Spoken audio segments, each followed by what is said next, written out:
Good morning, children. Let's learn G G sound story. This is Geetu's house. Her grandma came to her place. She brought a beautiful gift for Geetu. A goat was standing near the gate.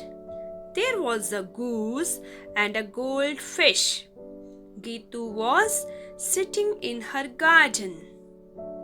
A glass of water and grapes were lying on the table. A gun was lying near the green grass. Gardener was watering the plants. Now let's revise G G sound words. Geetu, grandma, gift, gate, got, goose, goldfish, garden, grapes, glass, green, garden, gardener, gun, grass.